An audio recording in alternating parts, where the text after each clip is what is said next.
Permiten exactamente en donde nos quedamos es en donde nos gustaría retomar. Yo tendré que desplazarme, pero dejo en muy buenas manos a quienes, me atrevo a decir, son nuestros especialistas en este tema, con el que justo acabamos de concluir. Acaba de haber un evento muy importante, la COP26 en Glasgow, en el Reino Unido, en Escocia, en donde, lo decimos así de claro, se reunió todo el planeta, para coincidir en lo que me parece en toda la orbe ya coincidimos, los que tenemos un mínimo de sentido común. Vivimos en un ecosistema que tenemos que cuidar, más allá de ideologías, más allá de elecciones, más allá de votos. Es nuestro antecedente vital el cuidar nuestro medio ambiente. Por eso para nosotros es muy importante compartirles cuáles fueron las conclusiones. Tuvimos un gran representante en esta cumbre y a él le dejo en principio el uso de la palabra para que nos explique y refuerce esta versión y esta visión y enfoque que tenemos desde Acción Nacional respecto al medio ambiente y sobre todo con énfasis a lo que se viene, que es esta reforma energética, que es el diputado Gabriel Cuadri, a quien le cedo el uso de la palabra. Adelante, querido Gabo. Mil gracias. Antes que nada, mi agradecimiento a todos ustedes por el interés. Reiterarles algo que ya comentó nuestro coordinador Jorge Romero. En Glasgow se reunió todo el mundo, jefes de Estado, jefes de gobierno, sociedad civil, empresarios, organismos internacionales, para concretar medidas profundas de gran alcance en el combate, en la lucha contra el calentamiento global. No exagero al decir que todo este proceso en contra del calentamiento global y el propio cambio climático son las fuerzas fundamentales que van a, configurar el desarrollo de las economías del siglo XXI y también la configuración de las relaciones geopolíticas en el mundo.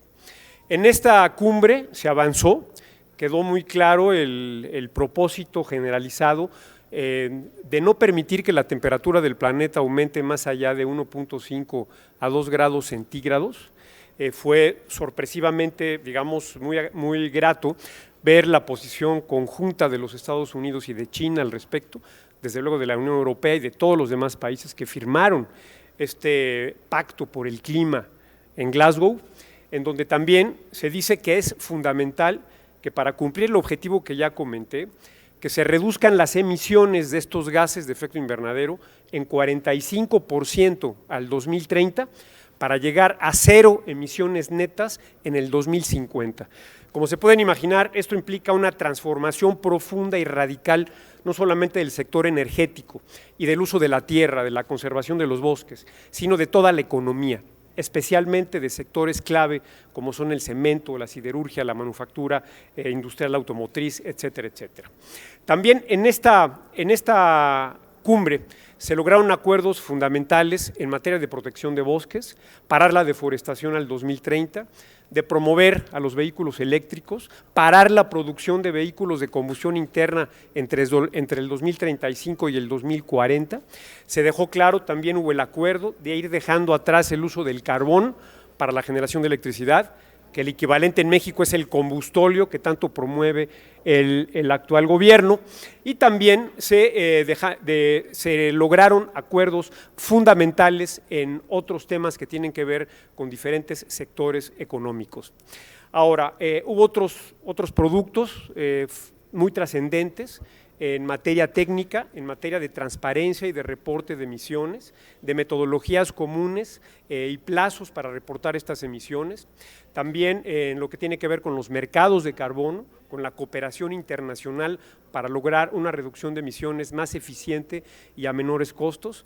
E igualmente se logró avanzar en el tema del financiamiento a los países más pobres, estando muy claro que se debe buscar transferir por lo menos 100,000 millones de dólares anuales a los países más pobres para mitigar y adaptarse al cambio climático.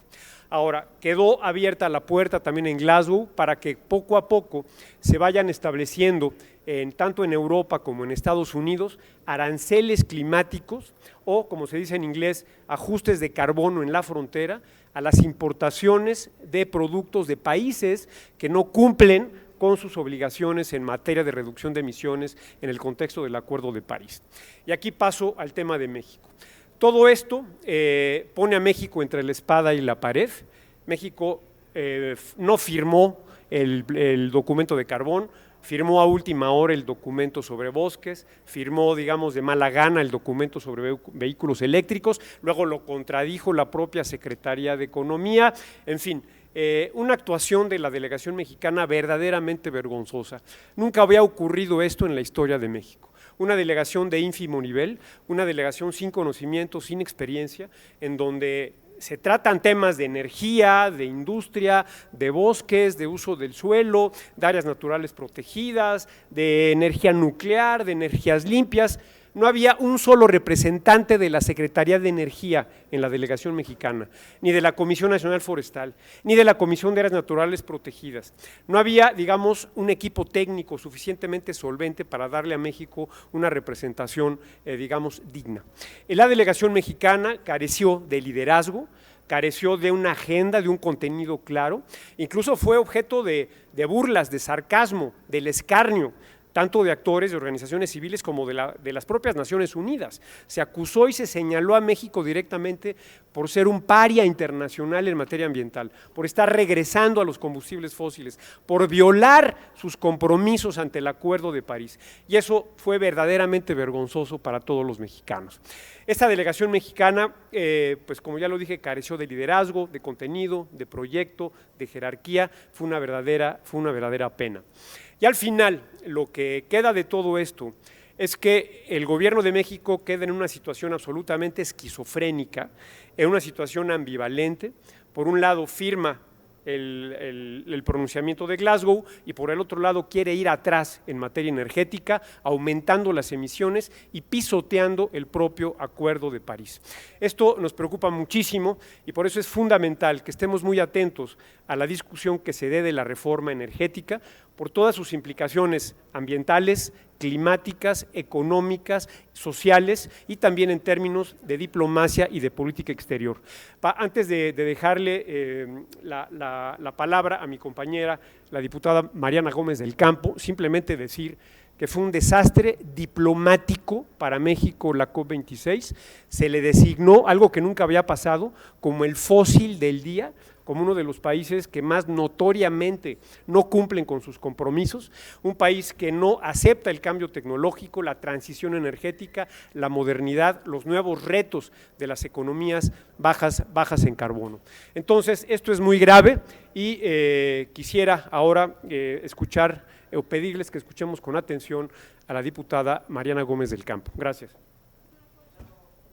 Muchas gracias, diputado. Creo que el diputado Cuadri lo explicó bastante amplio. Yo simplemente les diría que ha sido muy penosa la posición de nuestro país, no nada más en la COP26, sino que desde que se dio la reunión del G20 y la ausencia del presidente de México, después en la COP26 la ausencia del presidente de México, la posición que se tuvo en la reunión de seguridad en la ONU, ¿no? Fueron ahí a atacar a la propia ONU y bueno, el voto también que se dio con respecto al proceso electoral, a las elecciones fraudulentas en Nicaragua, en la Organización de los Estados Americanos.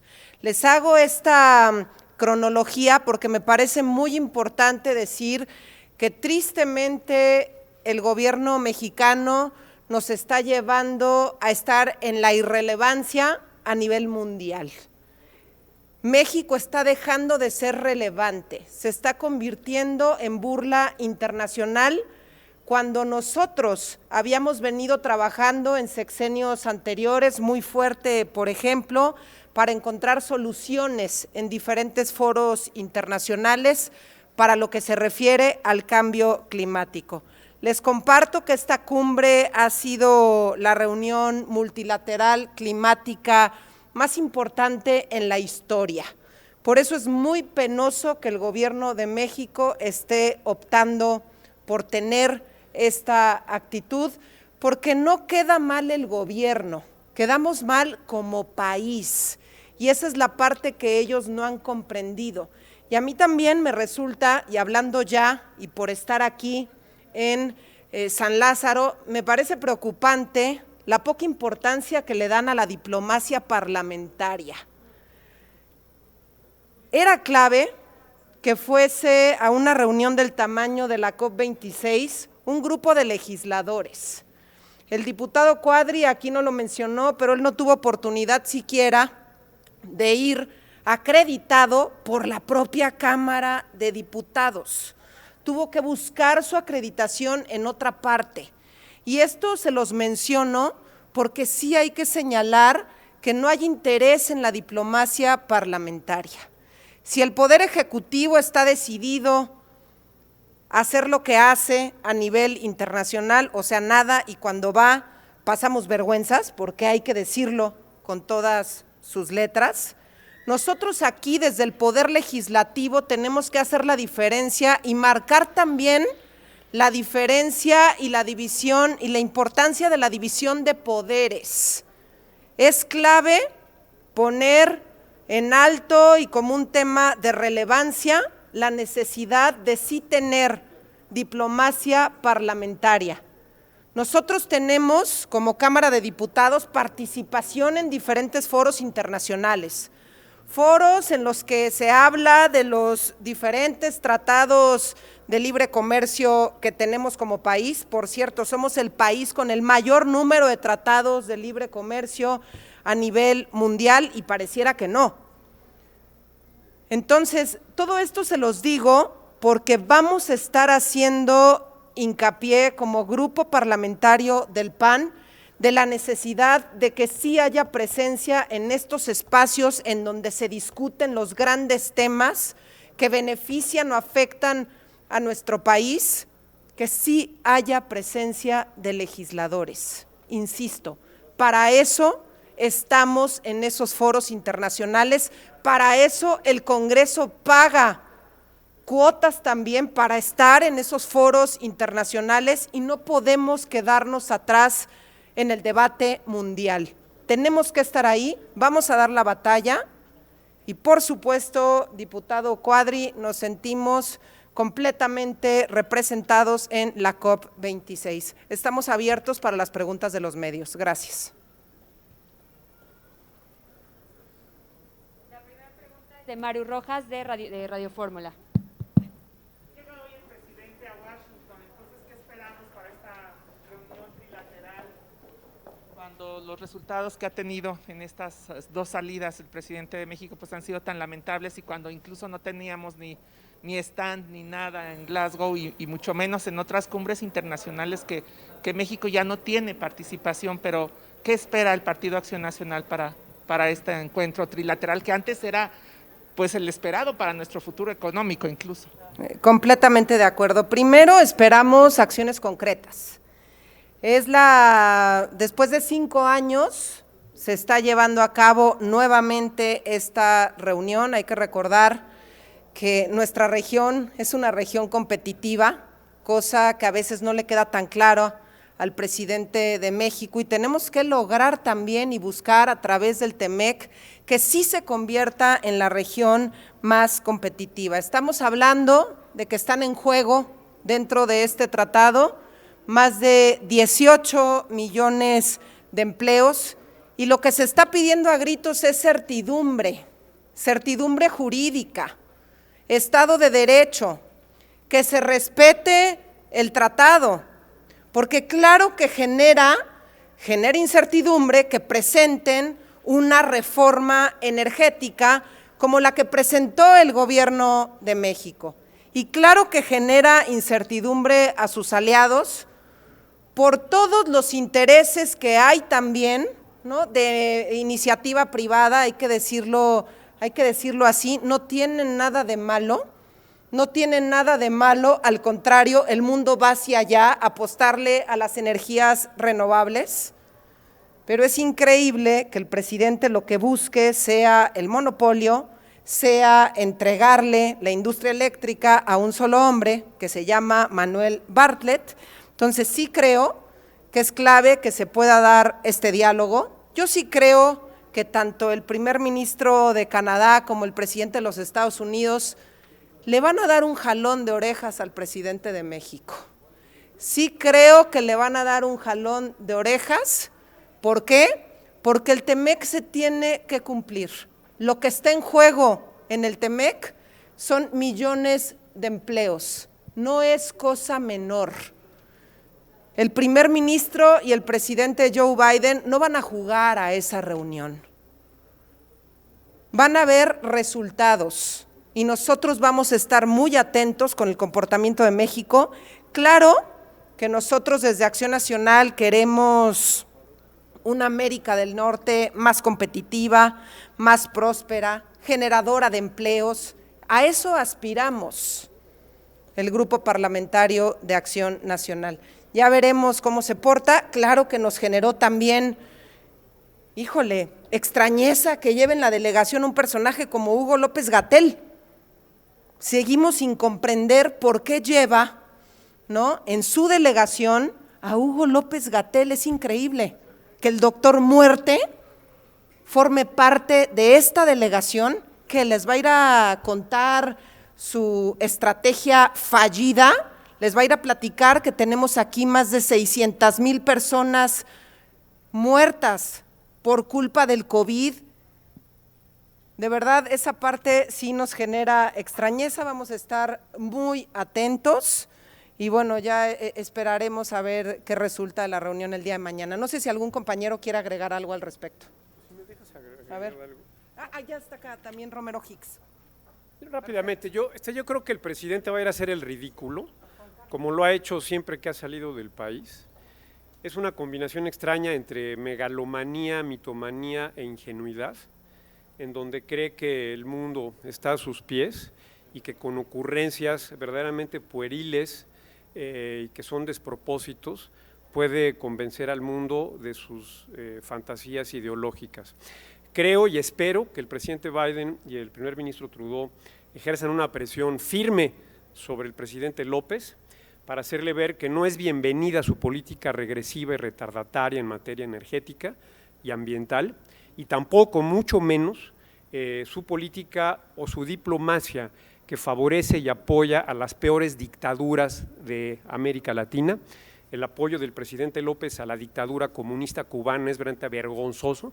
Espero que el gobierno de Biden, como dice mi compañera Mariana Gómez del Campo, le jale las orejas, pero fuertemente por eso. El apoyo que México le brinda al dictador de Nicaragua, al dictador Ortega de Nicaragua, al dictador Maduro de Venezuela, es algo que nunca se había visto en la historia de nuestro país. Es el peor momento en la historia de la diplomacia mexicana y yo sí espero que el gobierno de los Estados Unidos y de Canadá le hagan saber, le hagan saber su inconformidad con su política energética y con su diplomacia a favor de los peores dictadores en América Latina. El diputado Juan Carlos Romero Hicks. América del Norte está llamada a ser la región más competitiva del planeta. Y ojalá que nuestro presidente, en un intento de humildad, logre verse al espejo y entender que va como jefe de Estado, no como personero de un partido político ni de un régimen al que la historia todavía no acaba de evaluar. Es una ocasión histórica, porque en la relación con Estados Unidos y con Canadá existen tradiciones muy importantes.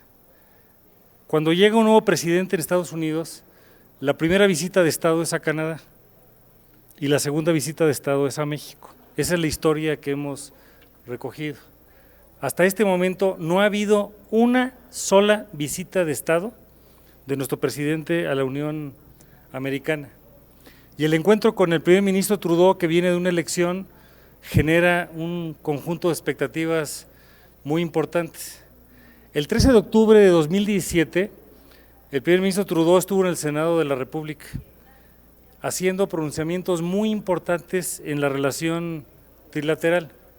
Como refirió ya Mariana Gómez del Campo, la última reunión fue hace 5 años. Ojalá que se vea como una oportunidad y no como algo que se vaya a desperdiciar. ¿Cuáles son los temas? 3. 1, el crecimiento económico. 2, el tema energético y de medio ambiente. Y 3, el tema de la migración. Y en el tema de todo esto lo que permea es, primero, la obligación que firmó el Estado mexicano, porque lo ratificó el Senado de la República y tiene rango por encima de la Constitución, para respetar el TEMEC. Segundo, en materia de crecimiento económico y todo lo que tiene que ver con energía y con medio ambiente, está el tema de la competitividad, la certeza jurídica y el despropósito de esta contrarreforma eléctrica que por fortuna por ahora está sepultada. Y hay muchísima preocupación en los 3 países por qué va a ocurrir en este tipo de circunstancias.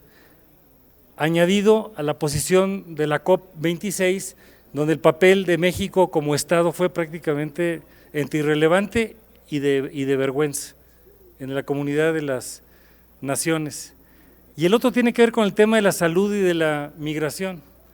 Ojalá que México entienda que estos países han hecho esfuerzos muy importantes y podemos aprender de una mejor atención en el tema de la salud y que podamos tener complementariedades. Y en el caso de la migración, estoy casi seguro que le van a jalar las orejas para decirle que deje de estar jugando con vidas que tienen nombre, rostro, corazón, domicilio y apellido de centroamericanos para llevarlos prácticamente a la frontera de los Estados Unidos. Eso no es lo que merece. Tenemos 3 países que juntos podemos ser muchísimo y dejamos un tema pendiente que en muchas ocasiones hemos venido argumentando. Y qué bueno que está el secretario de Hacienda, la secretaria de Economía, el director de temas migratorios y el innombrable Hugo, apellido que ya conocemos, para poder poner de relieve algo que es muy importante: generar una comunidad de América del Norte. Si esto llevó décadas en la Unión Europea, necesitamos pensar en una comunidad de América del Norte. Es más fácil llevar una cabeza de ganado a Estados Unidos que conseguir una visa o conseguir un empleo. Es el tamaño de la asimetría que tenemos en este momento. Hoy lo que esta comunidad desea es civilidad, movilidad, certeza para poder tener mejores condiciones y ojalá que esta ocasión sea histórica y no histérica. Agradecemos la participación y la presencia de los medios de comunicación. Muchas gracias.